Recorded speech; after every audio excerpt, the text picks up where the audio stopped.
It was 7 o'clock on Thanksgiving night in 2026 when my mom handed me an eviction notice between bites of roast chicken. I had just come off a 12-hour ER shift in Princeton, New Jersey.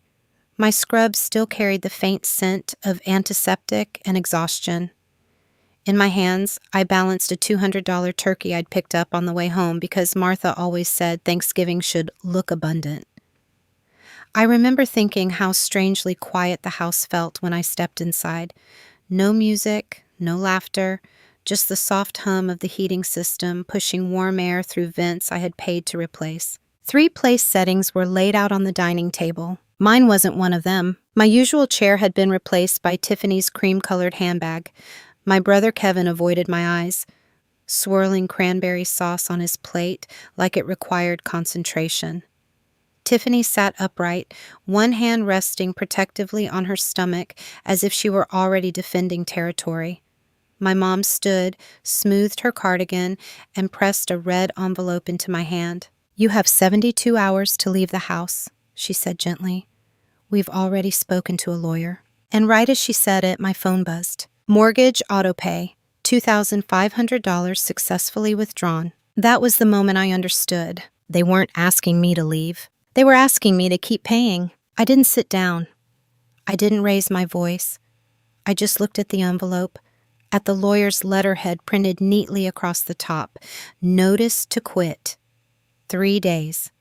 Filed in advance, prepared carefully, signed in ink that had probably dried before I even clocked out of the hospital. "We didn't want it to come to this," Martha continued, slicing the roast chicken with steady hands. "But Tiffany's pregnant. Kevin needs stability. A baby changes things." Tiffany nodded without meeting my eyes. Kevin finally looked up. "It's not personal, Elena. It's just practical." "Practical." I set the turkey I'd brought onto the counter. "I've paid over $200,000 in renovations over the past 5 years," I said quietly, "and I cover the mortgage every month. $2,500. Like clockwork." Kevin's jaw tightened. "You were helping family. The house is in Mom's name. That was your choice." "Family doesn't keep score," Martha added, her voice calm, rehearsed. My phone was still warm in my hand. The mortgage payment had cleared seconds ago.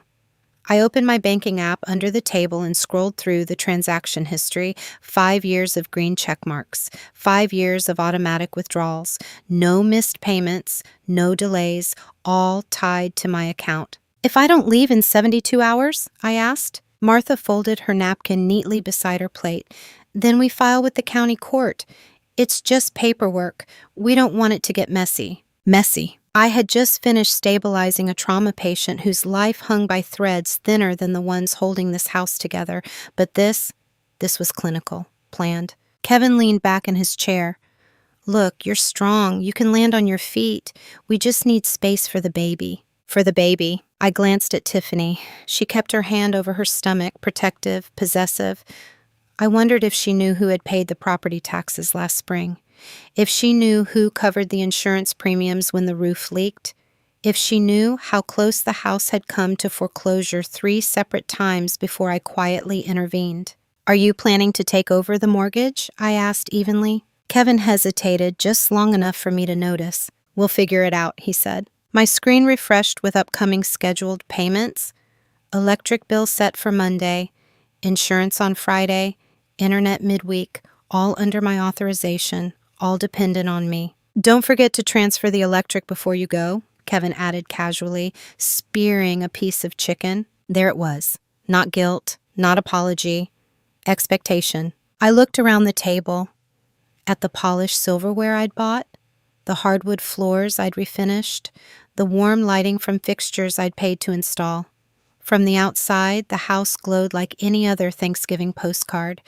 Inside, it felt transactional. "You're strong," Martha repeated softly. "You'll be fine." I realized then that she believed it. That my strength was something she could rely on, lean against, monetize. I didn't argue. I didn't beg. I simply folded the eviction notice and slid it back into the envelope. "Okay," I said. Kevin blinked. "Okay? I'll be out before the deadline." Silence settled heavier than the roast chicken steam rising from the table. I walked down the hallway lined with framed family photos I had paid to enlarge. In each one, I stood slightly to the sides and smiling, reliable, present, funding the moment. I stepped outside into the cold New Jersey air. The driveway lights flickered on automatically. Another bill on autopay. I sat in my car without starting the engine. Through the front window, I could see them resume eating. No shouting, no tears, just forks scraping porcelain like nothing had shifted. My phone buzzed again. Mortgage payment confirmation email. For 6 years, I had been the invisible foundation under that house. Tonight, they removed me from the table. What they didn't realize was that foundations don't collapse loudly at first. They crack quietly, and I had just stopped holding the weight. I stayed in the driveway long after the dining room lights dimmed. The engine was off, the windshield beginning to fog from my breath, but I didn't move. Instead, I opened my banking app and scrolled backward. 1 month, 6 months, a year, 5 years. Line after line of transfers, each $2,500, sometimes more when property taxes spiked or insurance premiums adjusted. I had never added it all together. I did the math on the calculator app with numb fingers. The total crossed $200,000. I had never seen the number laid out like that. I had only ever seen it as just this month, just until Kevin stabilizes, just until Mom gets back on her feet. It hadn't been just anything. It had been everything. 6 years earlier, the week after Dad's funeral, Martha had stood in the same driveway and told me she couldn't handle working full-time anymore. "I just need a little space to breathe," she'd said, eyes red but dry. Kevin had dropped out of community college that same semester, announcing he wanted to figure things out before committing to a career. I was 23, fresh out of nursing school, proud to have landed a position in the ER. I picked up extra shifts without thinking twice. At first, it was groceries, then utilities, then property taxes one spring when Martha said she had miscalculated. The first time she handed me the mortgage bill, she did it with a small, embarrassed smile. "Just until Kevin stabilizes," she'd said. Kevin never stabilized. He pivoted. That was his word. Crypto investments, sports betting analytics, consulting for friends who also didn't have steady income. Every venture required temporary support. When Tiffany entered the picture 2 years ago, the spending shifted from experiments to lifestyle. New furniture, upgraded appliances, a diamond ring large enough to photograph well. Every time I raised an eyebrow, Martha would repeat the same sentence. "Family doesn't keep score." 6 months ago, I had found an envelope from the bank addressed to Martha that didn't match the usual mortgage correspondence. Home equity loan. I had confronted her gently in the kitchen while Kevin and Tiffany were out. "It's just for house repairs," she'd said too quickly. "The bathroom, the roof." I believed her until I checked the account summary online. The loan had dispersed within 48 hours. The majority of the funds were transferred to Kevin's personal account in 3 separate transactions labeled consulting reimbursement. 2 weeks later, the first past due notice arrived. Kevin waved it off as a bank mistake. I didn't argue. I logged into my account and transferred the amount quietly. The second notice came a month later, then a third.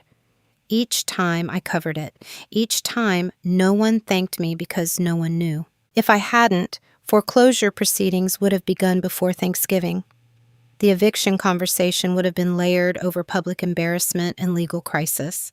I had protected them from that timeline without ever announcing it. I returned to the present and stared at the joint savings account balance. $50,000. My income had built most of it, but Martha's name sat beside mine on the account. Kevin used to joke that it was family emergency money. I realized I had been the emergency plan all along. As I scrolled through the transaction history more carefully, 3 withdrawals caught my eye, labeled vendor services. The amounts were uneven, suspicious. I cross-referenced the dates with a betting platform Kevin once showed me proudly. The timestamps aligned. The so-called repairs had funded wagers. My phone buzzed with a text from Kevin. "Don't forget to pay the electric before you go." No apology, no acknowledgement of the red envelope, Just another instruction. I stared at the scheduled payments section again. Mortgage set for next Wednesday. Electric Monday. Insurance Friday. Internet mid-month. All linked to my debit authorization. All dependent on my consent. For years, I had assumed responsibility was proof of love. That if I worked hard enough, paid enough, absorbed enough, the imbalance would correct itself. But sitting in the cold car with the house glowing behind me, I saw the pattern clearly. I wasn't helping a struggling family. I was sustaining a system built around my reliability. The phrase Martha loved echoed in my mind. Family doesn't keep score. Maybe they didn't, but banks did. I opened a separate tab on my phone and searched the legal rights of joint account holders. The language was straightforward. As a co-owner, I had full authority to move funds. No permission required. Inside the house, dishes clinked faintly. Laughter flickered and faded. They believed this was another argument I would smooth over, another financial gap I would quietly fill. I closed the banking app and rested my forehead against the steering wheel. For the first time in 6 years, I stopped asking how to fix them. I started asking what would happen if I didn't. Black Friday morning arrived too quietly. Sunlight slid through the kitchen blinds like nothing had happened the night before. The red eviction envelope sat neatly beside my coffee mug, positioned as if it belonged there. Martha was already dressed, hair brushed, posture composed. Kevin scrolled through his phone at the table. Tiffany compared baby cribs on her laptop, one hand still resting over her stomach. The house smelled like reheated leftovers and denial. Martha folded her hands when I entered. "I prayed about this," she said softly. "Maybe we moved too fast." Kevin didn't look up. "There's a way to fix this." I poured coffee and waited. Martha continued, "If you help us just one last time, we can withdraw the notice. No court, no paperwork." "One last time," I repeated. Kevin finally lifted his eyes. $22,450. That clears the cards. "The cards?" I asked. He exhaled sharply. "Credit cards, temporary losses. It's not permanent." It was gambling debt, online sports betting, high-risk crypto trades he'd disguised as investments. I already knew, but hearing the number spoken aloud changed something. $22,450 wasn't an emergency. It was a pattern. "It's cheaper than lawyers," Martha added gently, as if she were offering a discount. "So the eviction disappears if I pay Kevin's debt?" I asked. "We never wanted it to escalate," she said. "You work in healthcare. A legal dispute wouldn't look good. We're protecting you." "Protecting me." I set my mug down carefully. "Has the bank contacted you about the home equity loan yet?" Kevin froze for half a second. It was subtle, but I saw it. "That's unrelated," he said quickly. "Is it?" I asked. No one answered. I stepped outside with my phone and dialed the bank directly.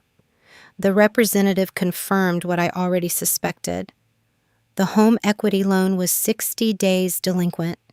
If the balance wasn't cured within 30 days, foreclosure review would begin automatically. No negotiation, no grace period. "And the mortgage?" I asked. "Current as of yesterday," she replied. Of course it was. My auto-pay had cleared the moment Martha handed me the eviction notice. Back inside, Kevin's leg bounced under the table. Tiffany watched me carefully now, not defensively, but curiously. "They're behind on the loan," I said evenly. 30 days before foreclosure review. Martha's face tightened. "We were going to handle that." "With what?" I asked. Kevin leaned forward. "With the joint savings. If you hadn't been so dramatic." I opened the banking app in front of them and turned the screen so everyone could see. $50,000 in the joint account. My deposits made up most of it. "That's family emergency money," Kevin insisted. "I've been the emergency," I said. Tiffany looked between us. "Wait, you've been paying the mortgage this whole time?" Kevin cut in. "She offered." I scrolled further and showed them the transaction history. 5 years of $2,500 withdrawals. Property tax payments, insurance premiums. Martha's voice sharpened. "You were helping your family." "And you're evicting me," I replied. The room went still. Kevin pushed back from the table. "If you just clear the $22,000, we can stabilize everything. You're blowing this out of proportion." Blowing it out of proportion. Under the table, I opened the joint savings account and hovered over the transfer option. My name sat beside Martha's as co-owner, legally authorized. If I left the money there, Kevin would drain it within days.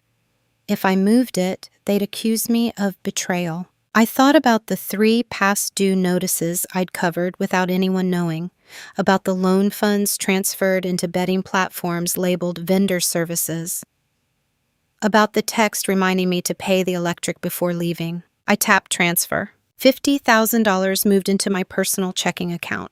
Kevin's phone buzzed almost instantly. He glanced down, frowning. "What did you just do?" he demanded. "I secured what I funded," I said calmly. "You can't just take that. I'm a legal co-owner." Martha stood up. "After everything we've done for you?" I looked at her steadily. "What exactly have you done for me?" Silence answered. Kevin's voice rose. "You're sabotaging us." "No," I said. "I'm stepping back." I walked outside again and sat in my car. My hands weren't shaking. My breathing was steady. I opened the scheduled payments list. Mortgage autopay, cancel.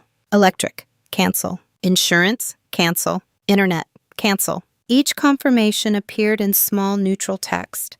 Auto payment canceled successfully. Kevin's name flashed on my phone again. I let it ring. Inside the house, they still believed I would fold before the deadline, that I would panic and reverse everything. They thought eviction would scare me into paying. They didn't realize fear had already turned into math. By 6:55 that evening, I was ready to leave. The 72-hour deadline still had 2 days left on it, but I had no interest in stretching out the humiliation. The house felt staged, like a set where I no longer had lines. Martha was in the living room on the phone, her voice lowered but urgent. Kevin paced near the kitchen island. Tiffany sat at the table scrolling through her phone, occasionally glancing toward the hallway where my bedroom door stood open. I carried a single suitcase down the stairs. "She'll calm down," Martha whispered into the phone as I passed. "She always does." That assumption landed harder than the eviction notice. I packed only what I had personally bought: my clothes, my nursing textbooks. The framed photo of Dad that sat on my dresser. I left the couch I had financed, the dining table I had chosen, the washer and dryer I had upgraded when the old ones broke. Legally, they were attached to the house. Emotionally, I had already detached. Kevin blocked the hallway casually as I reached the bottom step. "You're being dramatic," he said. "This doesn't have to be permanent." "You filed eviction paperwork," I replied evenly. "That was leverage," he said. "You forced our hand." "I forced you to hand me a legal notice on Thanksgiving?" His jaw tightened. "Just don't do anything stupid with the bills. Mortgage is due next week." There it was again. Not apology, not regret. Control. Martha ended her call and approached us, smoothing her cardigan the way she had the night before. "We can revisit this," she said softly. The lawyer notice was precautionary. "If you agree to contribute under new terms, we can withdraw it." "What terms?" I asked. "You continue covering the mortgage and utilities," she said carefully, "but we document it as voluntary support. Gifts, so there's no confusion later." "No confusion," I repeated. They wanted me paying without claim, funding the house without any legal shadow of ownership, permanent responsibility, zero leverage. "You're strong, Elena," she added. "You can afford it. We just need structure." I stepped outside into the cold air again, my suitcase rolling behind me. Snow had started falling lightly across the driveway. I opened my banking app and reviewed the canceled payments one more time. Electric bill scheduled Monday, canceled. Insurance Friday, canceled. Mortgage Wednesday, canceled. Each confirmation felt less like revenge and more like correction. For a moment, guilt pressed against my ribs. I imagined foreclosure letters arriving in the mailbox. I imagined Tiffany crying. I imagined Kevin spiraling. I imagined neighbors whispering. Then I remembered the 3 times I had transferred thousands without anyone noticing. The nights I had stayed up recalculating budgets so the house wouldn't default. The way the eviction notice had been timed perfectly after my auto pay cleared. The house was stable because I had stabilized it. I walked back inside to leave the keys on the kitchen counter. Tiffany looked up. "You'll come back," she said quietly. I didn't respond. Kevin's phone buzzed. He glanced down and frowned. "Did you cancel something?" he asked. I met his eyes but said nothing. Martha's voice sharpened. "Elena, don't be childish." Childish. I placed the keys beside the red envelope. You have 72 hours, I said calmly. So do I. Kevin stepped forward. If you mess with the utilities, I haven't touched anything that isn't mine, I interrupted. I walked out before they could reshape the narrative. At 6:55 exactly, I started the engine. The house glowed warmly in the early evening, porch lights flickering on automatically. From the outside, nothing looked unstable. It could have been any suburban Thanksgiving weekend, a family inside finishing leftovers, a baby on the way, a future under construction. Only I knew the scaffolding had been removed. Snow gathered softly on the windshield as I pulled away. I didn't look in the rearview mirror for long, just enough to see the silhouette of Kevin in the doorway, phone pressed to his ear, pacing. My own phone vibrated on the passenger seat. Make sure you didn't cancel the mortgage, Kevin texted. I let the message sit unread. I drove toward Atlantic City and booked a small rental overlooking a dark stretch of boardwalk. Not dramatic exile, just distance, just observation. I needed to see what happened when I stopped intervening. Inside the rental, the air smelled faintly of salt and carpet cleaner. I set my suitcase down and opened my phone. Auto payment canceled successfully. The words appeared again, neutral and final. For 6 years, I had been the safety net beneath that house. Every crack, every late notice, every poor decision landed in my account before it hit the ground. Tonight, I stepped aside. And gravity doesn't negotiate. 2 weeks later, I drove into Tampa just before sunset. The air felt different from New Jersey, thick, humid, salted by the Gulf. My entire life fit inside my trunk. No dining table, no framed family portraits. Just clothes, books, and a quiet determination that felt heavier than the boxes I'd left behind. The studio apartment I rented was small and imperfect. Peeling paint near the window, pipes that hummed faintly when the shower ran, a narrow balcony overlooking a slice of water between two buildings. It wasn't impressive, but it was mine. No one else's name was attached to it. No one else's expectations echoed through its walls. On my first morning there, I checked my phone before getting out of bed. My salary deposit had landed overnight, $4,200. It was still there. No automatic withdrawal followed. No scheduled bill tied to someone else's mortgage. No reminder that electricity in a different state depended on me. I opened a new spreadsheet and began building a budget for one person. Rent, groceries, utilities, savings. The math was steady, predictable, manageable. For the first time in 6 years, my income didn't feel like a rescue mission. 3 days later, my phone buzzed with an automated notification from Mercer County Bank. Home equity loan, past due notice. I stared at it for a long time. This time, I did nothing. No transfer, no quiet intervention, no temporary fix disguised as family loyalty. The system continued without me. Another alert followed 2 days later. Mortgage. Payment not received. I exhaled slowly and set the phone down on the kitchen counter of my tiny apartment. The tile was chipped near the edge, but it felt stable beneath my hands. 37 missed calls appeared in my call log over the next 4 days. Martha, Kevin, Martha again. One voicemail after another. Elena, call me. This isn't funny. You're punishing your own family. Kevin texted more directly. The bank called. What did you do? I hadn't done anything. That was the point. On my third evening in Tampa, I stood on the balcony with a cup of coffee and watched the sky shift from orange to violet. I imagined foreclosure letters sliding through the mail slot back in New Jersey. I imagined Martha pacing in the kitchen. Kevin refreshing his banking app in disbelief. Guilt tried to settle in my chest. Then I remembered the 3 past due notices I'd covered without acknowledgement. The late nights recalculating budgets so the house wouldn't default. The red envelope pressed into my hand while my mortgage payment cleared seconds earlier. My phone buzzed again. This time it wasn't Martha or Kevin. It was Tiffany. Are you the one who's been paying the mortgage all these years? I stared at the message. Yes, I typed back. 5 years. A pause, then another message. Kevin told me the house was stable, that you just help sometimes. I didn't respond immediately. Instead, I opened the folder in my phone labeled Loan Documentation. Screenshots, bank statements, transaction histories, evidence I had never shown anyone. Another text appeared. I found emails from the bank. He hid them.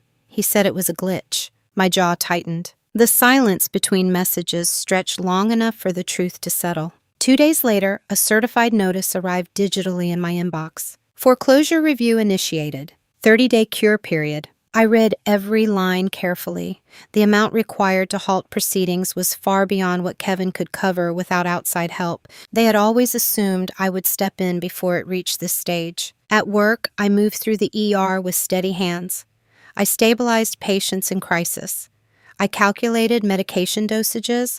I responded to alarms without hesitation. Meanwhile, my own family's crisis unfolded without my intervention. One evening, rain swept across the Gulf, blurring the horizon. I sat on my balcony and let the damp air settle against my skin. My phone lit up again.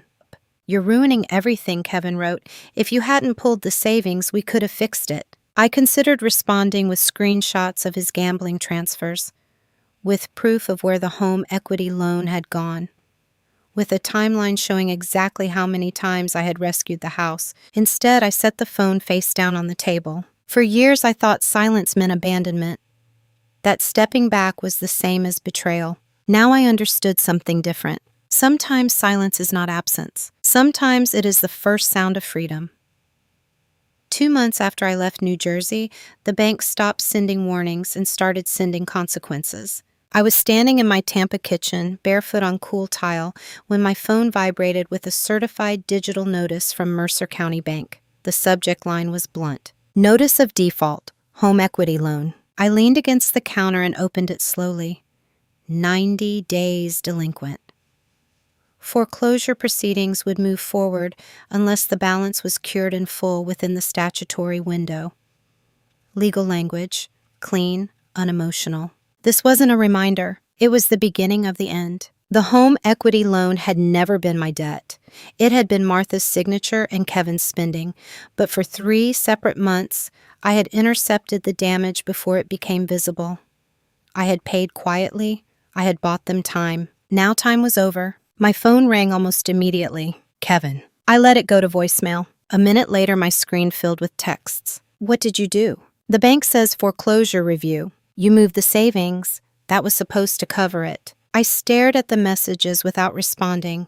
The savings would never have covered the full balance, and even if it had, I knew exactly where most of it would have gone. Another call, this time from Martha. I answered. "Elena," she said, her voice trembling, "the bank says we're in default." "You are," I replied quietly. "You canceled everything," she snapped, the softness evaporating. "The mortgage, the insurance, the utilities. I stopped paying voluntarily. You're destroying the only home your father built." There it was, Dad's name pulled like a lever. I closed my eyes and pictured the house, the updated wiring I had paid for, the renovated kitchen, the new roof, the insurance premium I had covered every year. "I didn't take anything from the house," I said. "I just stopped holding it up." "You owe us," she whispered, "after everything we did for you." The phrase landed flat now. It no longer had weight. "I covered 3 past due notices without telling you," I said calmly. "The foreclosure review would have started months ago." Silence filled the line. "What are you talking about?" she asked. But Kevin's voice cut in faintly behind her. "Don't listen to her. She's twisting it." I ended the call. That night, I opened the folder on my laptop labeled Loan Documentation. Screenshots of transfers from the home equity loan into Kevin's betting accounts. 3 separate transactions labeled vendor services. Bank statements showing my $2,500 auto pay each month for 5 years. Property tax receipts. Insurance confirmations. For years, I had hidden this evidence to protect them from embarrassment. Now it protected me. My phone buzzed again. This time it was Tiffany. "Can we talk?" Her message looked different from Kevin's. No accusation, no blame. I called her. Her voice sounded strained. "Were you really paying the mortgage alone?" "Yes." "For how long?" 5 years. She inhaled sharply. "Kevin told me the house was stable, that your contributions were occasional." "They weren't." There was a pause heavy enough to stretch across states. "I found emails from the bank," she said finally. "About gambling losses, transfers. I thought it was a mistake." "It wasn't." Another silence. Then softly, "Why didn't you tell me?" "It wasn't my story to tell." 2 days later, the bank called to confirm my forwarding address. "Procedure," they said. The foreclosure hearing was scheduled within 30 days if no cure amount was received. I imagined the letter arriving in the New Jersey mailbox. I imagined Kevin holding it, scanning for a solution that wasn't there. He texted me again that night. "You're ruining Tiffany's pregnancy with stress. You're selfish. You've always wanted control." I typed a response and attached screenshots of the gambling transfers. I attached the auto pay history. I attached the past due notices I had covered. I didn't send it. Instead, I closed the message thread. On my balcony, rain swept across the Gulf in long gray sheets. The air smelled clean, sharp, alive.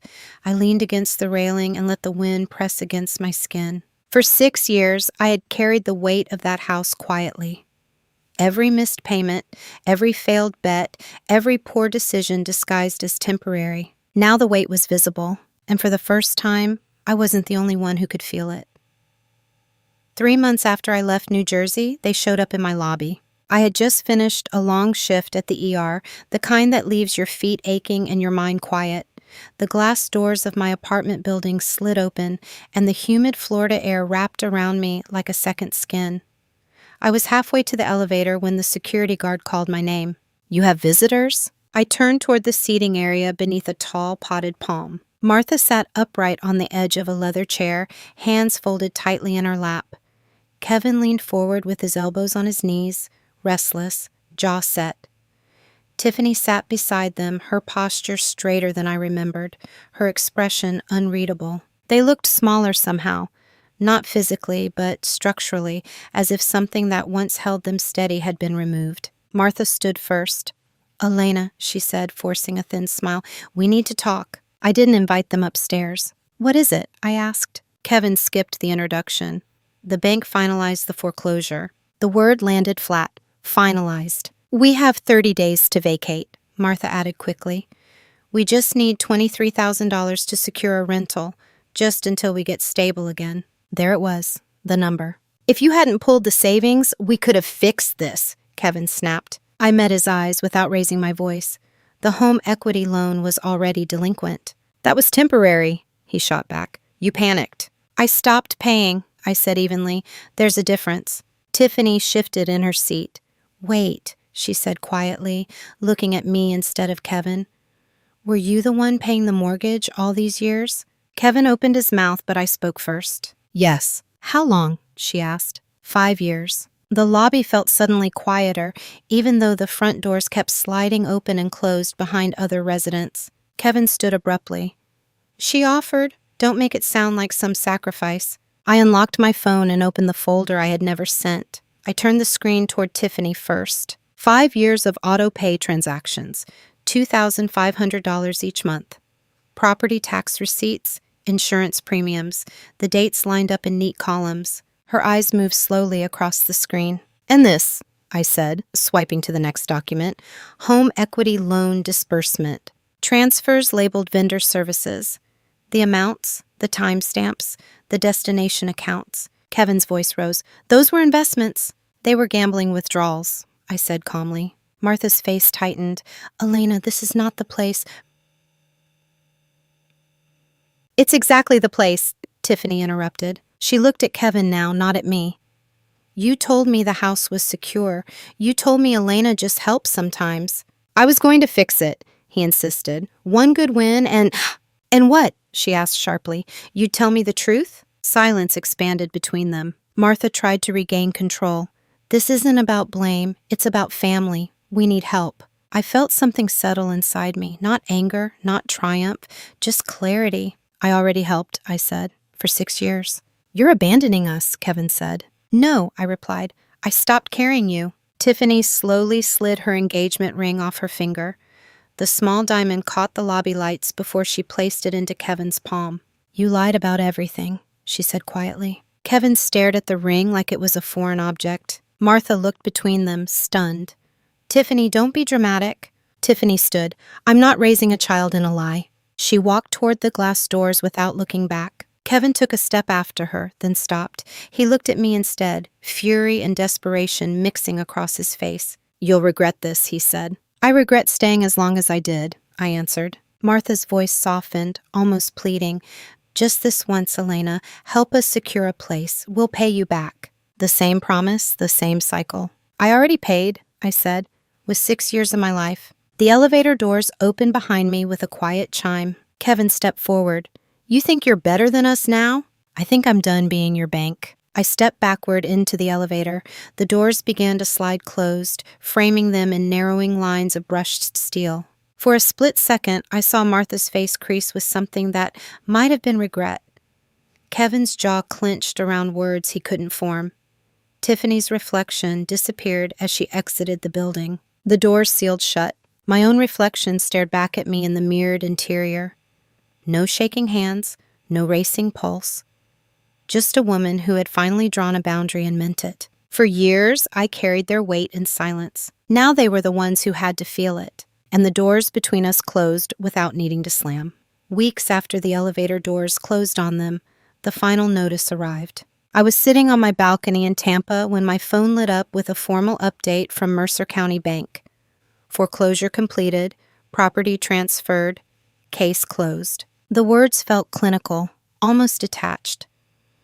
A house that had held 6 years of my labor, 6 years of silent payments, 6 years of emotional negotiation was now a line item in a system. I leaned back in my chair and listened to the Gulf wind move through the palm trees below.